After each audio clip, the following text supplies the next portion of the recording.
Look at us, those little popcorns. Hi, everybody. How you doing? Welcome to Hidden Gems of Cinema. I'm Art. I'm Alicia. Yes, and today we're going to be talking about the beginnings of American cinema and Thomas Edison. Uh, Hmm. yes. So, Hidden Gems of Cinema is an attempt to tell a full history of film and television from the advent of photography to today. And last episode we covered early cinema in Europe, which featured a lot of fun people. That is Uh, correct.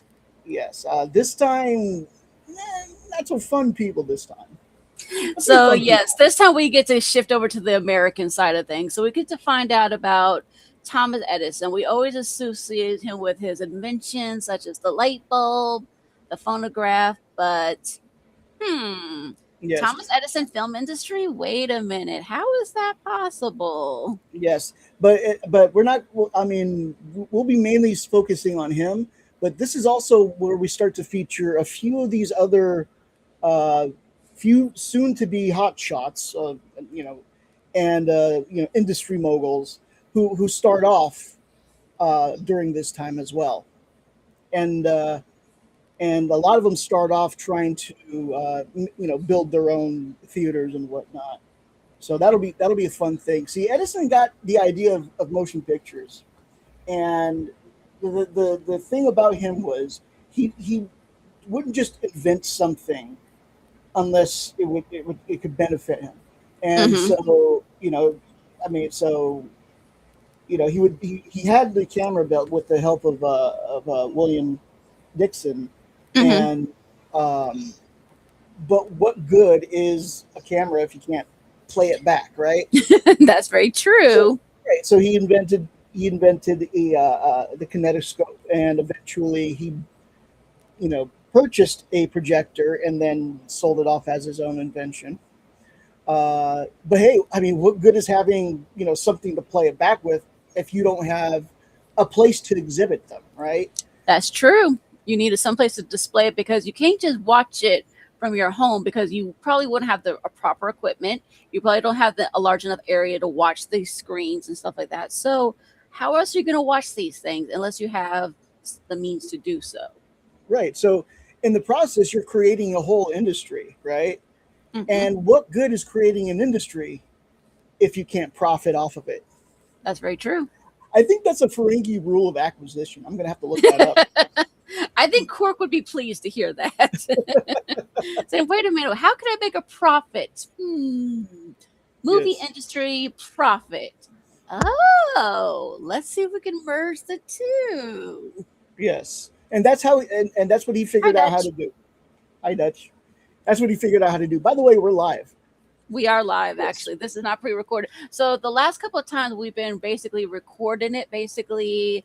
And now that we've gotten our internet a little bit more stable now, we are able to do it live. We did rehearse it the night before and we said, wait a minute, this seems to be strong enough, no hiccups.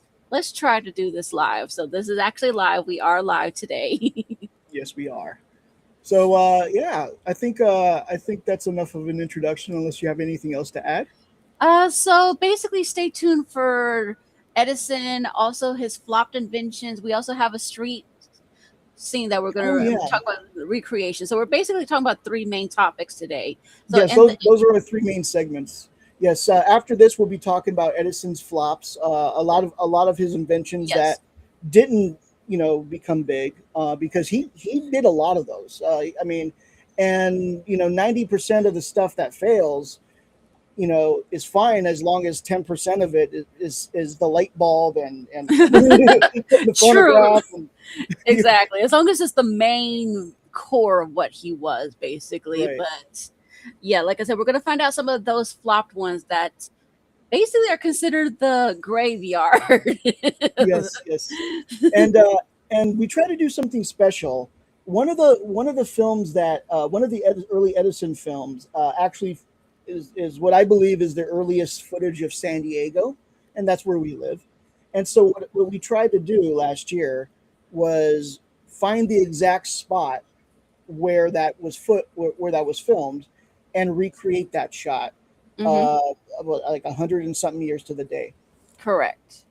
Yes. So Yeah, that's our itinerary for the day. So So let's get started with Edison and some of his inventions that were not flops.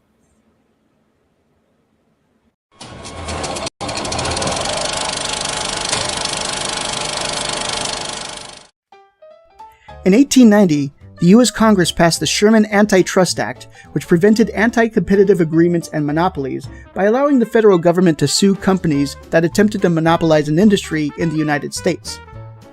The following segments are the story of how Edison and others violated that act. By 1891, Thomas Alva Edison had already become a successful inventor, having become famous for creating the phonograph in 1877 and the incandescent light bulb in 1879. He went on to patent his version of a film camera, the kinetograph, in 1891, which was created by his employee, William K.L. Dixon. The same year, they created the kinetoscope, a peephole viewer used to view kinetograph films. Edison would patent the kinetograph and the kinetoscope. In his patent for the kinetograph, it said Edison, quote, has found it possible to accomplish this end by means of photography, unquote. Dixon then made a number of films for Edison. In 1895, a man named Woodville Latham presented the phanatoscope, an early film projector, and patented what was called the Latham loop. A Latham loop leaves a little bit of slack of film within film projectors and later cameras that would relieve the film from tension, allowing it to last longer. In order to build it, Latham went to Dixon for help, and Dixon helped him with some technical knowledge. Edison wasn't too keen on allowing his employees to help potential business rivals, and so by April of that year, Dixon left Edison and started the American Mutoscope/Biograph Company. That same year, another film projector, the phantoscope, was publicly demonstrated.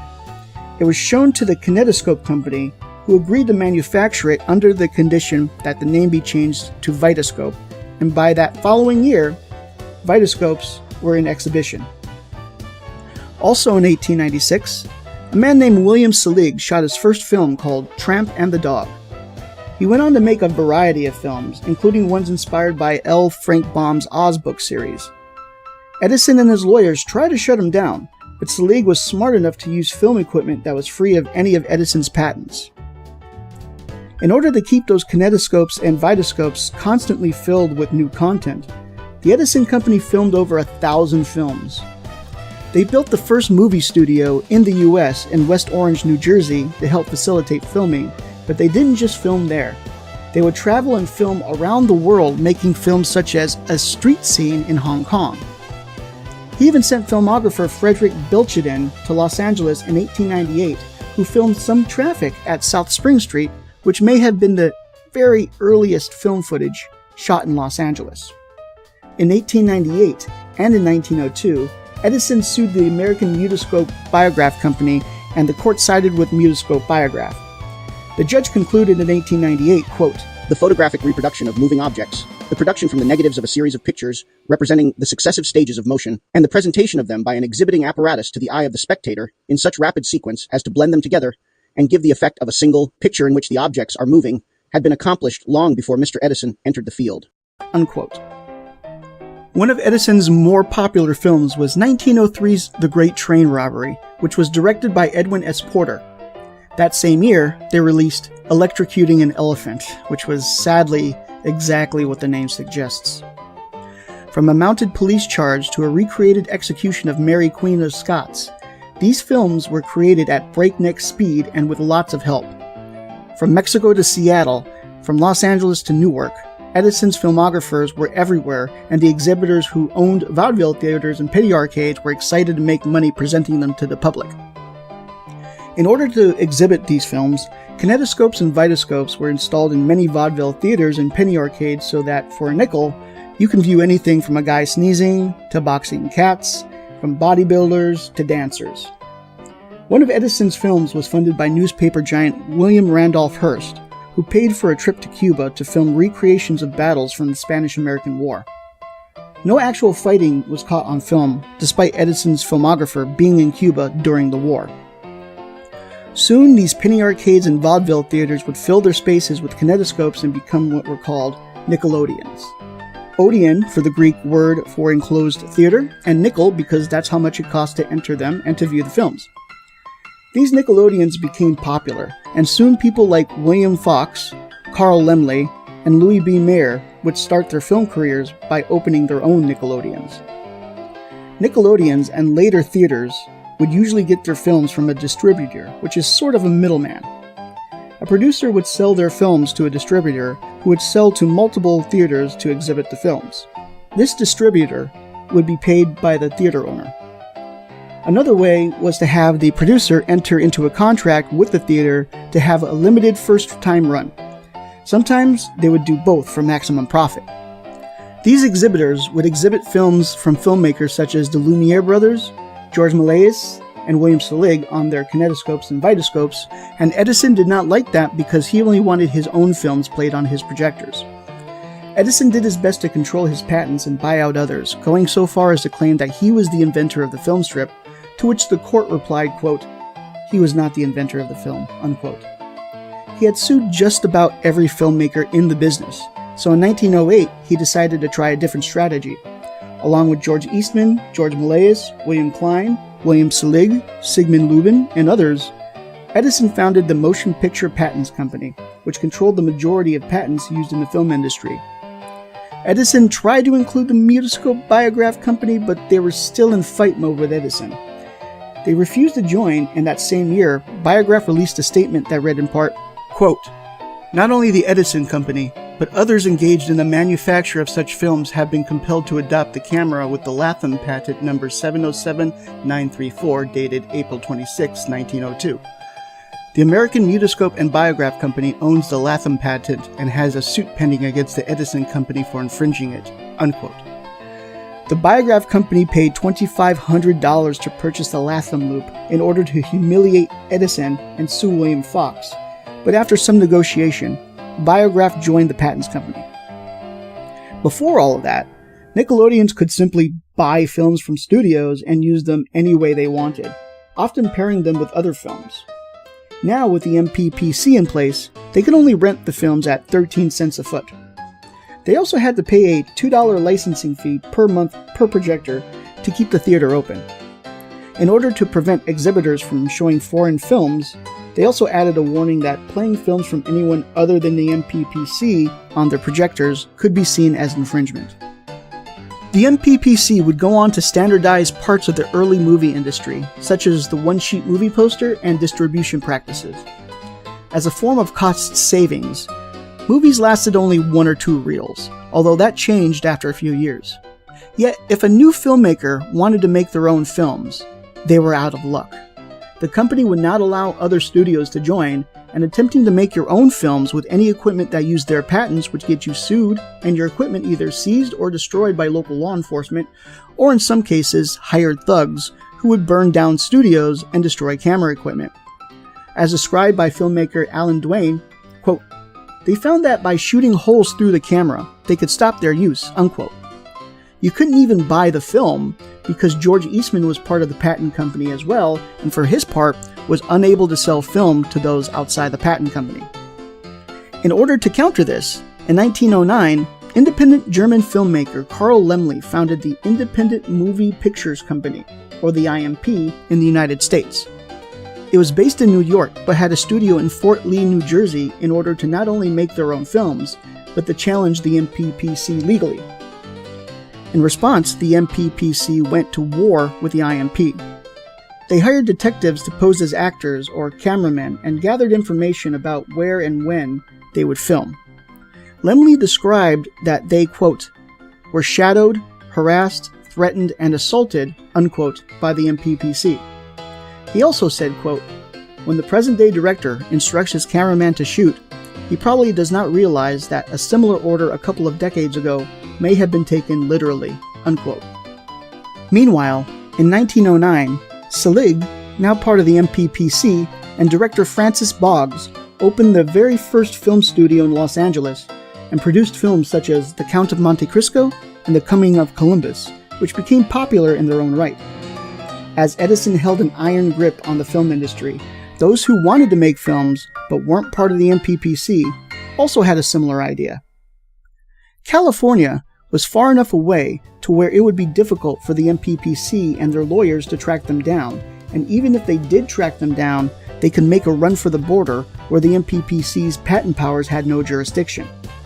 The land was also cheaper, and the weather better for filming.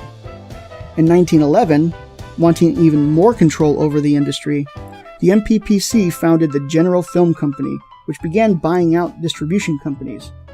That same year, back in Los Angeles, Boggs was murdered and Selig was wounded by a gardener. Selig would later introduce the cliffhanger as a plot device to the industry.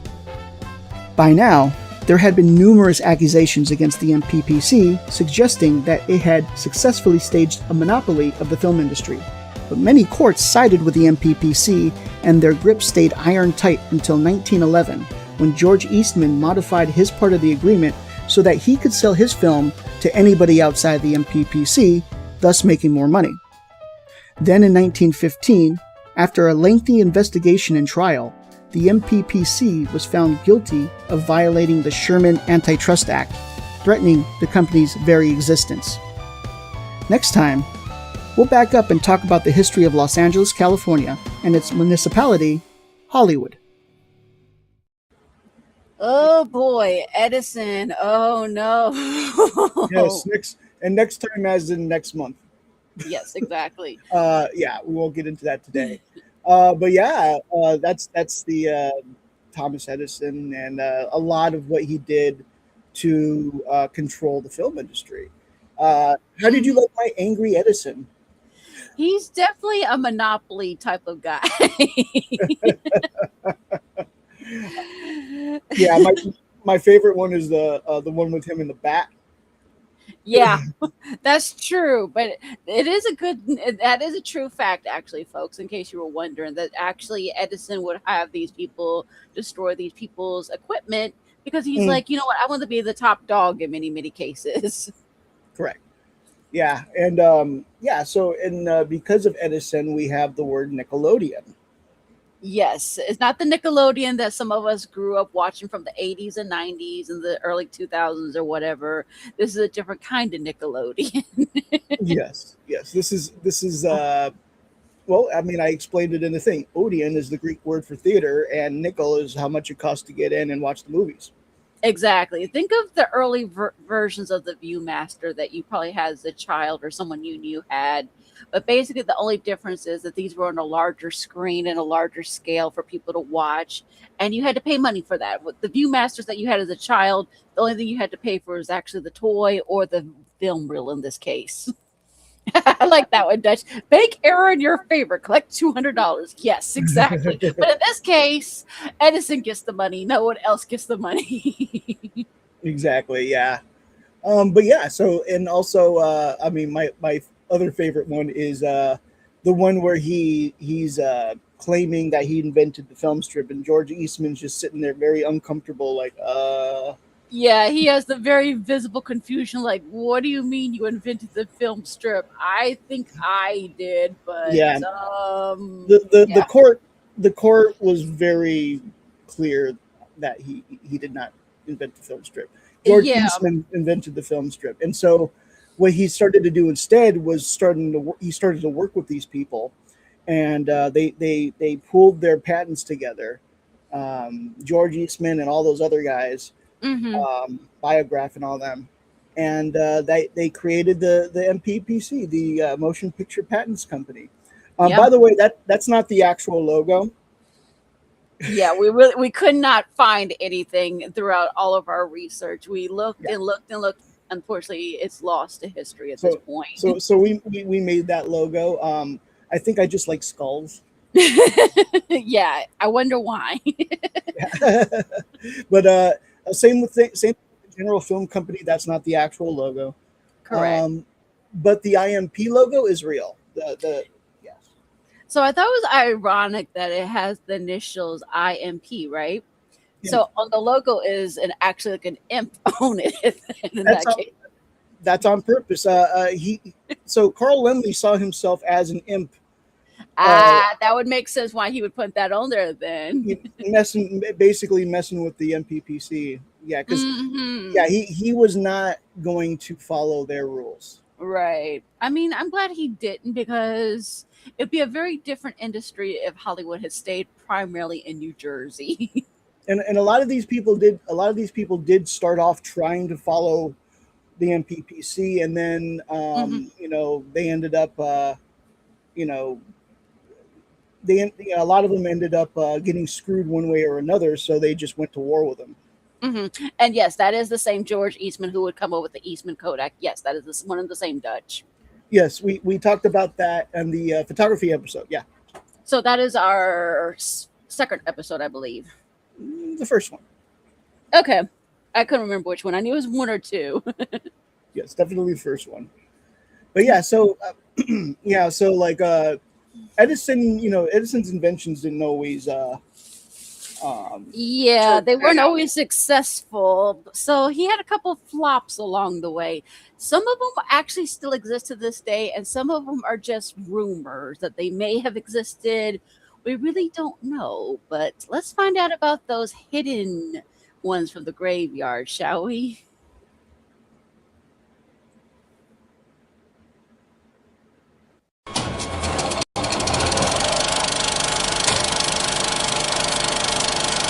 Tattoos and tombstones, the Edison you don't know. Welcome to the Wizard's Graveyard. Imagine walking into a dark room in 1890. In the corner, a child's doll sits perfectly still. But as you approach, it doesn't just stare, it speaks. A harsh metallic screeching voice reciting nursery rhymes through a tiny phonograph hidden in its chest. Mary had a little lamb, little lamb, little lamb. And Mary had a little lamb. Its fleece was white. Ah, kill it! Kill it! Kill it! It was Thomas Edison's first attempt at a commercial toy, and it was so unsettling that parents didn't just return them, they buried them. We like to think of Edison as the man who brought us the light, but to find his most fascinating work, you have to look into the shadows he left behind. Beyond the light bulb lies a graveyard of inventions that the world simply wasn't ready for, or was too terrified to accept. From spirit phones designed to dial the dead, to a box of light that literally cost a man to his life. Edison's failures are often far more haunting than his successes. Today we're stepping away from the wizard and meeting the mad scientist. Let's open the vault. The electric pen. 1876, Edison patents the electric pen. It's a battery-powered stylus that punches 50 holes per second through paper to make stencils. Businesses use it to copy documents before photocopiers. It was loud, messy, and the batteries leaked acid. It flopped, but in 1891, tattoo artist Samuel O'Reilly saw one and thought, put ink in this. He tweaked the design and boom, the first electric tattoo machine was born. So if you got ink, think Edison's failed office supply. The ghost phone. In 1920, Edison told reporters he was building, quote, a spirit phone. He thought if radios could catch invisible waves, maybe we could build a device sensitive enough to talk to the dead. He called it a necrophone. He never showed it to anyone, and no blueprints survived. Was he serious or just trolling the press? We don't know. He died in 1931, and the machine, if it existed, died with him. But it proves Edison never stopped chasing the next big signal, even from the afterlife. Concrete houses. 1908. Edison was obsessed with concrete, not sidewalks, entire houses. He designed giant iron molds to pour two-story home in one shot. Walls, floors, stairs, even bathtubs, all solid concrete. They'd cost $1,200, about $40,000 today. Fireproof, bug-proof, cheap. He built a few in New Jersey, and people hated them. They looked like bunkers and echoed like crazy.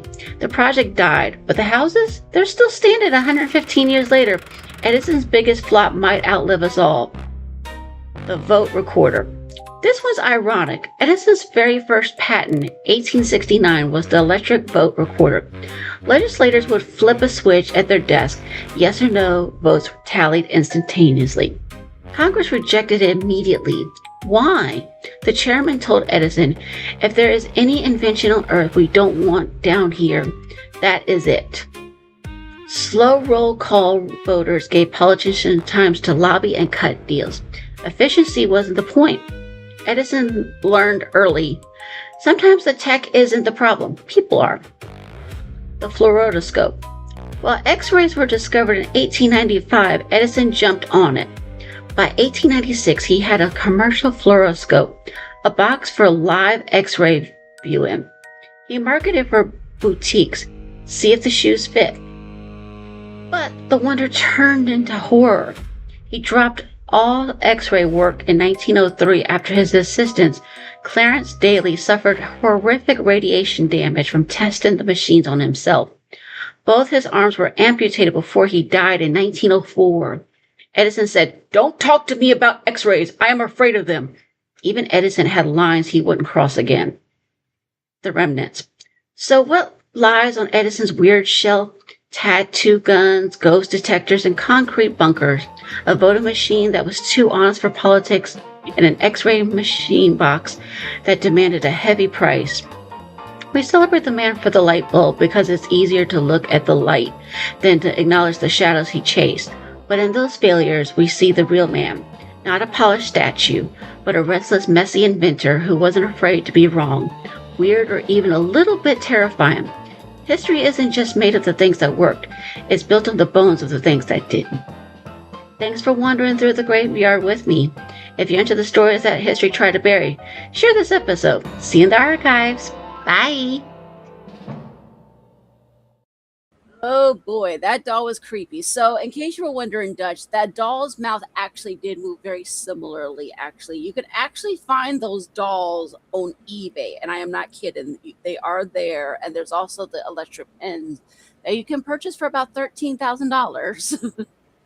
Ooh, I think we can afford that. No, thank you, my dear.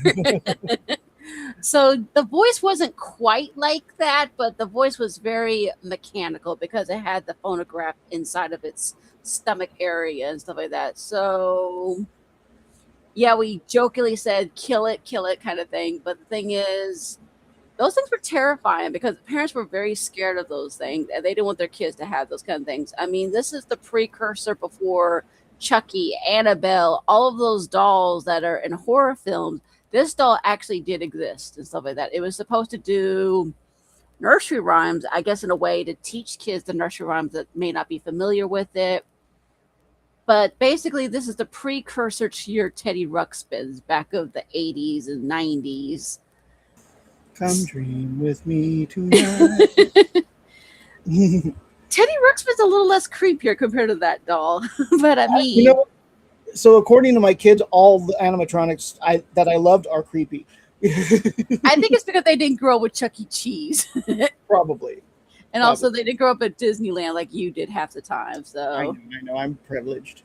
Anyway, so I would say that those X-rays, though, they were no joke. That's actually the real X-rays. I mean, here's the thing. Marie Curie, the one that helped discover the radiation and all that, that was a very deadly thing in so many cases. Oh, you could have all three of them, Dutch. So knock yourself out, sir. But in all seriousness, though, I mean, the thing is with the radiation, it was very, very deadly. I mean, I'm reading a biography about Marie Curie, and unfortunately, even though her husband didn't die of the radiation poisoning, there was after effects that it was basically affecting, because of all their research and study, and that it was affecting his sleep schedule. And unfortunately, that's what led to where he was very distracted, very preoccupied, where he was very severely killed in a car accident, basically. And that after effect later on with the radiation thing affected Marie, and then later her daughter, who was helping her mom out with the radiation. I mean, that's the thing. People don't realize how severe radiation is. I mean, messing around with X-rays now is a lot more controlled, and they know what they're doing. These doctors and obviously scientists who have to deal with it. But in the 1890s, they really didn't understand the dangers of it. I mean, right. I mean, his poor assistant basically lost his arms and hands and stuff. I mean, those are actual autopsy photographs. If you type in his name, you could actually find that. And it's horrifying because here it is, this young man's in the prime of his life, and he has to lose the hands that were helping Edison day in and day out in his laboratories, and now he can no longer use them at this point. Yeah, and I don't blame him for dropping the X-ray stuff. Yeah, exactly. But yeah, it's kind of interesting. So those bunkers that you saw in the clips and stuff like that. So there's a television show that was on public television called History Detectives, and these people said that they had found these homes called the Thomas Edison bunker homes, and the people that were investigating, they're like, wait, those really existed? And yes, they actually do exist. Those are actually photographs of those homes. They are still there in New Jersey. There's some in Indiana. They're basically like I described in my segment. They're soundproof, they're rust proof, and everything like that. But the thing is, they're terribly ugly because basically they would put the mold for this particular home through a cement mixer kind of thing, and basically within a couple of hours you have a ready-made house. And the only thing that was distinguish your house from, say, your neighbor's house was the color of your house in this case. I mean, it basically, those are still around, and many of the others, like I said, you can find some of them on eBay. Some of them, like the ghost phone, we don't know if that actually existed. We don't know if that it could have been. He could have just been trolling us, honestly, knowing Edison, but we don't know. I mean, he could have been inventing it. I mean, but it's crazy how some of his flops, like that electrical pen, now is paved the way for the tattoos that we now see of today. Right, right. And though he had a lot of flops, it's his successes that he's known for, of course. And That's true. yeah, and like the phonograph in 1877, and the light bulb was in 1879. Hmm. Actually, he didn't quite invent the light bulb, but he did improve it. Yes, with the filaments. I mean, he tried so many different ways to get it to work. I mean, he tried everything from copper to bamboo filaments, and then he finally found the one that actually worked. Right. Yeah. Yeah. He didn't, and then he didn't just come up with a better light bulb that could actually last a while. It's like how the camera is useless without a projector. He Hmm. knew that a single light bulb wouldn't do much if there was no easy way to get electricity to it. Right. So instead of stopping at the light bulb, he and his team worked on building the whole system that would make electric lights useful for everyone. That's Uh, very true. yeah, so I mean, they made the longer lasting filament. They figured Hmm. out how to suck the air out of the bulb, and then they designed these generators to make electricity. The electricity for it, and then of course the wiring that carried it underground. They had to build the light sockets. They had to build the switches, Hmm. and they even built the meters to measure how much power people used. Yeah, it's crazy. I mean, it when you think about it with the electrical lights and stuff like that. I mean, some of us just think automatically, oh, I'm going to turn on the lights on, and they think, oh, just flicking a switch kind of thing. Here's the thing that it was crazy. People, like, I think about around Christmas time, how people would you automatically put your Christmas lights up and you think nothing of it. But back in the early days, people would put candles onto their trees. And unfortunately, some of them would leave those candles lit overnight. And that led to fires. Yes. Thankfully, with these electrical ones, you can now leave those lights on almost all night and all day for weeks on end, and there has no serious after effects. Sure, you might get a blown out bulb once or twice, but it's not going to be as severe as it was back in the day when it was non electrical. Also, with, say, the City of Lights, Paris, that is, that Right. their Eiffel Tower is known for its electrical lights and everything like that. Well, here's the thing, that didn't always have electric lights. That actually had candles and stuff like that around there. I mean, the background that is behind the two of us right now is basically showing you the difference that electric lights make. Basically, I mean, we take it so much for granted. I mean, I remember one year that I actually had to live with 54 hours. So imagine almost 3 whole days without any electricity. And it's very, very pitch black and dark and quiet. And then when you first hear that hum of the electricity finally come back on, it's an open relief to you. I mean, when you hear that hum of that generator starting up of the AC, or seeing the light instead of having to feel like you're stumbling your way in the dark, I mean, it's kind of crazy because that was the thing. The electrical light bulb made a huge impact. I mean, the reason why Edison also did it because kerosene, that because the Chicago fire in the 1860s, I think it was, Right. that basically, unfortunately, that basically was devastated, and these people didn't have enough water to put out those fires. And it's crazy that if they were using kerosene and stuff like that, unfortunately, kerosene is flammable. And when you are in an environment where it's flammable already, it's basically just adding more to the sores to the wound, so to speak, in this case. Right. Right. And a minor correction: the Great Chicago Fire was in 1871. Okay. Yeah. Thank you. Yeah, but you were close. But yeah, that was his big idea, was to replace the gas lights and the candles with electric ones. Not just for the homes, but on the streets. Right. So to make this happen, he started a bunch of these companies, and he built the first big power plant in New York City in 1882. It was called the Pearl Station, Pearl Street Station, and they used coal to make electricity that lit up about 400 bulbs for customers in that area. Okay. Right, but he didn't just sell light bulbs; he sold like the whole setup, and got other cities, companies to use the system too. Right. And yes, because and with that, and then also with different city ordinances phasing out wooden structures in city centers, a lot of those fires have not happened. Right. Thankfully, yes. I mean, it's crazy how it all ties together. I mean, like I said, electrical and stuff like that. I mean, there's so many ways that nowadays we take for granted, saying, "Oh, I can just start," like I said, flipping a switch. But here's the thing: there's other ways you can get like battery power, like say starting a potato or oranges and things like that. I mean, those are natural ways to do it. But the thing is, Edison was ahead of his time in some ways to come up with something saying, you know what, I see people are struggling. Let me make this accessible for everybody. Because the thing is, with the candle, so my church here in California has a candlelight service every Christmas Eve. And they show how dark it is in the room, practically with hardly any light whatsoever.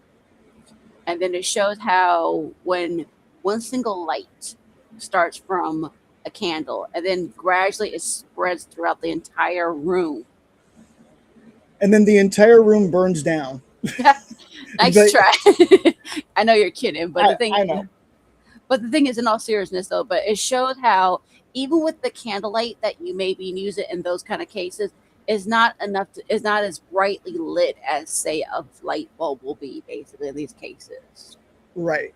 And I mean, he didn't just sell light bulbs. I mean, he sold the whole setup, and it basically started the electric power industry that we still have today, and it led to companies like General Electric. He even got into it. He even got into like a famous rivalry with Nikola Tesla. Yes. Over Tesla's AC energy. Right. Right. Which Edison ended up using to electrocute an elephant. Yeah, I mean, the elephant unfortunately was already problematic before this happened, but to do this kind of thing on top of that, right? And he filmed it. I mean, I showed like a really short clip of the beginning where they were just leading the elephant off. I didn't show the rest of it because right. Yeah. Yeah, it is ironic and stuff like that. That gas is a lot cheaper than electricity. You're right, Dutch, because the thing is, people don't use gas nearly as much as they used to. I mean, we still have a gas stove here. And here's the thing, gas needs to do a lot more than it does now. I mean, it needs to be a form, like in some places, it's still a form of heating. Yeah. And the thing is, don't get me wrong, the electric ones are really good and the gas ones are good too. But the thing is, they're still limited. I mean, whatever happens if you have a power outage, you're not going to have any way to dry your clothes unless you do it air dry outside. Right. But yeah, I mean, so going back to the image in the background, yeah, that's that's a NASA image of the Earth, and you could see all the major cities all lit up, and if you look at the Earth at night and you realize that Edison's vision to replace gas lights with electric lights eventually became a world standard. I mean, that's how safer it was. If he was still alive and he could see this picture, or if he was alive for like five minutes and he could see this picture, I think he would find contentment over the fact that it all began with him. Yeah, exactly. I mean, I remember that they used to always use that as an example to tell us kids, saying, hey, Edison failed X amount of times, but don't use that as an excuse for you to give up in this case. Right. So, I mean, even though he, like I said, we saw the good ones that he did, and we also saw the flops, but he also inspired some people to do a street scene here in San Diego that we were mentioning. Mm-hmm. Yes, and that'll be our final little segment. All right, so let's check that one out, shall we? Recreating a street scene in San Diego. In 1897, James White, head of the Edison Manufacturing Company's kinetograph department, and cameraman Frederick Bletchenden set out on a filming expedition across the American West, partially subsidized by railroad companies like the Southern Pacific Railroad. The goal was to capture scenic views, urban life, and tourist attractions along its route to promote winter travel via the Sunset Route, emphasizing California's mild climate and diverse landscapes. Starting in the Pacific Northwest in August of 1897, before heading south to California, they filmed the San Jose area. Moving to Monterey and San Francisco mid-September, they captured coastal scenes and staged performances, then traveled south along the Southern Pacific lines to San Diego and Los Angeles in December for street scenes before returning north in January of 1898. While in San Diego, on December 20th, 1897, White and Bletchenden filmed a street scene in San Diego, featuring a double-decker bus and a building with signage written on the side of it. While studying Edison and his movie business, I came across this video and realized two things. One, this is probably the earliest footage of San Diego ever recorded, and two, I recognized that I had been there before and the main building featured should still be standing. I then attempted to find a location of where this was shot by paying attention to the architecture of the building. Though it was grainy and shadowy, you can tell that there was some sort of architectural spires on top of either that building or the building next to it. At first, I suspected the Neesmith Greeley building on Fifth Avenue, which was built in 1888, but the building next to it that covers most of the side of that building was built in 1887, so it couldn't be the location. I then suspected the Yuma building, also on Fifth Avenue and built in 1888. The building to the south of it doesn't completely cover the side of the Yuma building, and those spires really seem to match with the footage. Plus, in the footage, the building to the far right seems to be the side of the McGrook Block building, built in 1887. After studying the trolley routes of that time to confirm that they do pass by that building, I made the determination that the footage was shot there. So, in December 20th, 1897, two people from the Edison Manufacturing Company, James H. White and Frederick Bletchenden, came to this corner and filmed this 20-second film of this street. I can tell it's that street because this is the same building that survives today. And so we decided 128 years later to the day to come back and recreate that shot. Then, on December 20th, 2025, 128 years to the day the original footage was shot, I traveled to Fifth Avenue in San Diego to recreate the footage. I stood at the corner of 5th and Market and took the footage. However, something about it seemed off and I couldn't put my finger on it until I stood on the corner of F Street and 5th Avenue and looked south. We decided to try to do this angle too because it looks a lot like what it also would have looked like. I don't know exactly when these buildings were built, so I'll go back and we'll either confirm or deny whether or not the actual. The north wall of the Lulian building caught my attention, and suddenly we were asking the building occupants when it was built. We learned it was built in 1887, and the building to the south of it, the coal block building, was built in 1892. The spires on the coal block building actually matches the spires in the footage better, and suddenly I began to doubt myself. We also learned the building to the north of it, Pat's Little Theater, wasn't built until 1906, matching the gap you see in the footage. This indeed had to be the location. However, filming it didn't provide much satisfaction. While the street is just as busy as it was in 1897, the angle seemed a little off, probably because they filmed it on the road, but the most frustrating thing about it was these trees that now block the side of the building, the most prominent feature in the film. So that's my story of recreating a street scene in San Diego 128 years after it was originally shot. Oh boy. I sounded disappointed. I think you were disappointed, my dear. I mean, we really couldn't quite get the full closure there you were looking for. I will say that I'm pretty sure that is the location, more than the Yuma building. And I mean, I tried to do some research on the buildings around it, and I noticed, I see that Pat's Little Theater wasn't there during that time, and the building that the building right next to it, we were having trouble trying to figure out when it was built. But I do know that in 1888 there was a wooden structure in that area, and between 1887 and 1889, San Diego passed like early fire codes, which required brick construction for commercial buildings. Mm-hmm. So the idea is most likely those wooden structures were not there by 1897, which I didn't see any in the footage.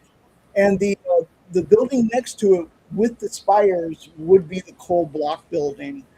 And if we were able to get the right angle, like in the middle of the road with the right height, and remove those trees, I'm pretty sure it would match exactly.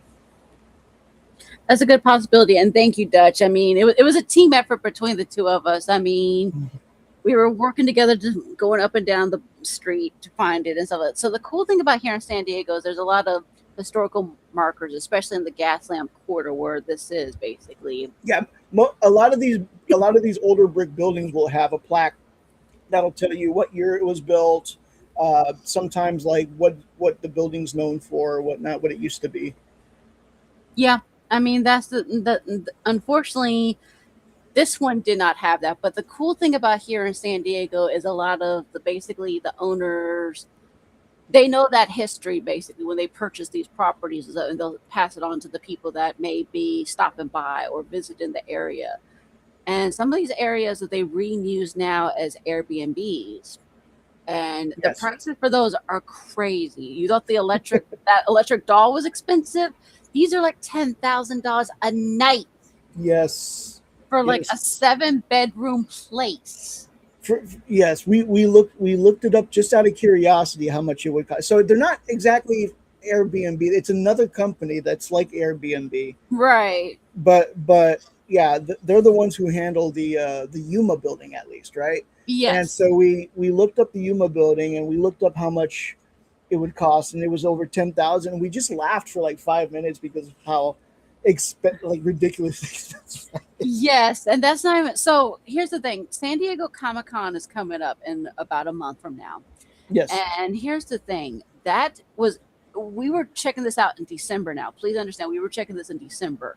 that was already booked for this next month. They're already Yes. booked.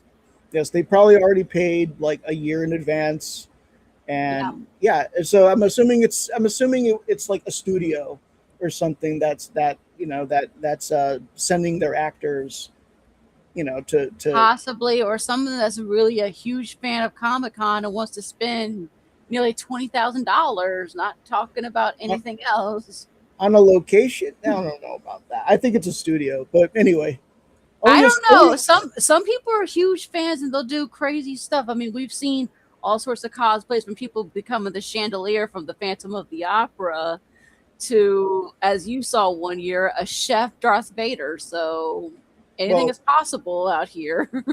well. I mean, yeah, within reason, But financial reasons. I mean, some people go overboard with the prices of stuff, but I mean, I guess because they're just caught up in the moment saying, hey, I don't get to come out here except for once a year, or if that, it's like on my bucket list of things to do. Right. But yeah, I mean, so there's a lot of there's a lot of stuff that actually goes on during. It's not just stuff that goes on in the convention center. Right. There's a lot of activities that go on outside. Mm-hmm. Yeah, every store has some sort of Comic Con theme, Comic Con deals, Comic Con specials, Comic Con something. Yeah. I mean, it's crazy because I've seen everything that from like a booth outside of a store that says walk-ins welcome, and they have a picture of Christopher Walken. Hmm. Or an eyeglass store that says, "I assure you that we're open," but the Yes. I is spelled EYE. So that's a Clerks reference for anyone who likes Kevin Smith movies. Yes. I mean, it's clever the way they do stuff like that. I mean, but when we go down there in just about a month from now, we probably won't be able to recreate that. It's the best time to go is when we were going, but it was still kind of crowded for December. I mean, I think it's because it's the holiday season, and yeah, I mean that area is constantly crazy around there. But what? I wouldn't mind when we go back. I wouldn't mind going to that pizza place. That pizza place that is a nice little hidden gem that we found. No pun intended. Because we discovered that they have really good pizza, they have really good burgers. Yeah. Or better yet, the place we went to with all the murals. Oh, that was a nice, fun place. Yes, for sure. Yes. No, he did not make up that joke, Dutch. No, it's just a reference. People like to use all sorts of little obscure little things here and there, but it is kind of cool to find it, stuff like that. But yeah, like I said, we talked about Edison, his flops, and then recreating the street scene. That was a lot of fun to do, actually. I mean, like I said, we were going up and down trying to find the right spot to go into, and we believe we found it. But like I said, because there's no historical little marker on that particular building, we don't know for sure. Correct. So, but hey, if anyone who wants to do their own research and either confirm or deny, please, I encourage it because, it would be nice to know for sure if that's the spot. yeah, exactly. I mean, we're not professionals. We're just one single couple who just is out there telling our story and telling the hidden gems of cinema out there, and we were just trying to recreate that. I mean, we don't know. Yep. It's just speculation. And props to that team who they went all the way up and down the coast filming all this stuff, and it survives today. There's a lot of films that have not survived to this day. Yeah, it's crazy. I mean, so one of the things that we mentioned about, let me see what we were talking about. Oh yes, about what we were talking about. I'm trying to get my thoughts together. Hidden gems of cinema. No. It was these films and stuff like that. So basically, some of the ones that you saw in the clips and stuff like that, those actually are the real footages of them. Basically, I mean, we didn't obviously show you the elephant being electrocuted, but those are actual things that you saw. Dotson is one of the ones that you did see the little clip of him. That actually is him. I mean, yeah. I mean, a lot of it, unfortunately, like you said, is lost and stuff like that. I mean, that's the sad thing about it, that there's so much we don't know. We can only have to speculate. We can only digitally recreate it as best as we can, basically, in these cases. Right. I Yep. mean, like we were mentioning how some of these cameras got destroyed and stuff like that. And unfortunately, if something they had, they couldn't just, go to a printing kind of room to make another one. No, that was like their only Oh, copy yeah. a lot of times. Yeah, and we'll get to that when we get into like the beginnings of Paramount. Yeah. And DeMille directing his first film. He had some difficulties. Mm-hmm. Yes, Yeah. the Squall Man, yes. Yes. Well, we'll get to that eventually. Yeah, that's a couple episodes down from now. Yes. But the next one we're going to be discussing, which will be next month, will be about LA and Hollywood, and also about one of the early stuntmen of Hollywood, Frank Stites. Yes. He was a pilot, and yeah. So Los Angeles. It'll tell the entire, like, pretty much the whole history of Los Angeles, as well as the history of Hollywood, and how that Mm-hmm. started from a farm to the the leading entertainment industry.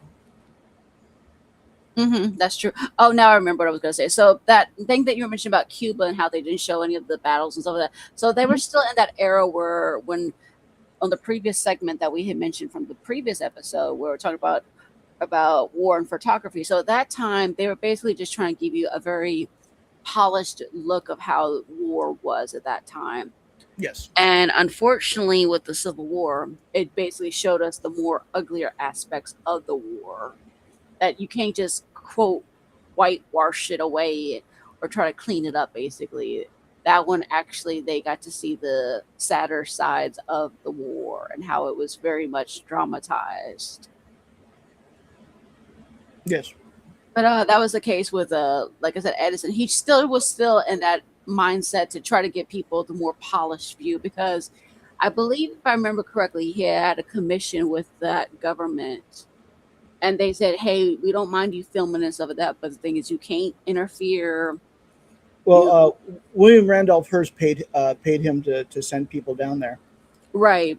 But I think also that government too also told them, "Hey, we want to make sure that you don't interfere with what's going on around here," and then basically just try to keep it as clean as possible, to not show any actual battles and stuff. I have no idea. I think I remember reading that when I was doing a little bit of research myself, when I was doing about my segment on the war and photography from the previous episode. Okay. Well, yes, Hollywood and the Sunset. Yeah, and it's crazy because the Sunset Strip, during the time that we're telling the story, is dirt. It's just a dirt road. Yes, it is. Yes. And So, Hollywood, it's going to be a fun thing to discuss how Hollywood possibly got its name. oh yeah, there's a couple. The leading one is that it was the name of someone's one of their friends' estates, but Mhm. there is a sort of racist one out there too that we talk about.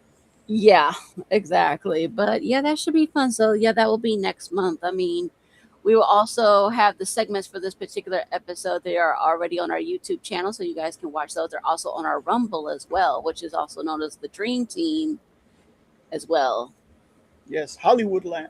Not yet. They haven't put that up yet in my story. That it hasn't even come up yet. Well, it will. I think it comes up in the 20s. We won't Yes. get to the 20s in quite some time. Yeah, the 20s won't be until like episode 11-ish or something. Now here's some interesting trivia. The Hollywood Land / Hollywood sign is on a mountain called Mount Lee. Yes. Mm-hmm. Interesting. All right. So you want to wrap it up? Alrighty. So thank you all for tuning in. Dutch, Connie, Antoine from Facebook. anybody else that will be catching us on the replay, we hope you find this very informative because we've enjoyed researching this. I mean, it might seem like a lot of work, but it's a lot of fun to do too. I mean, yeah. Yeah, being able to share it is fun as well.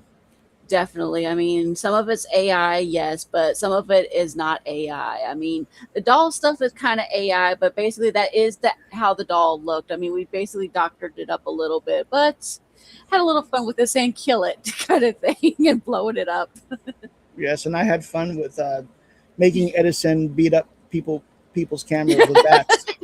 Yes, I had fun finding the AI one of him being the mad scientist and stuff like that because he was a little bit of an eccentric guy for sure. All right, so yeah, so we'll go ahead and wrap it up for today. Thanks for rolling with us. I'm Art, I'm Alicia. and we'll see you on the next reel.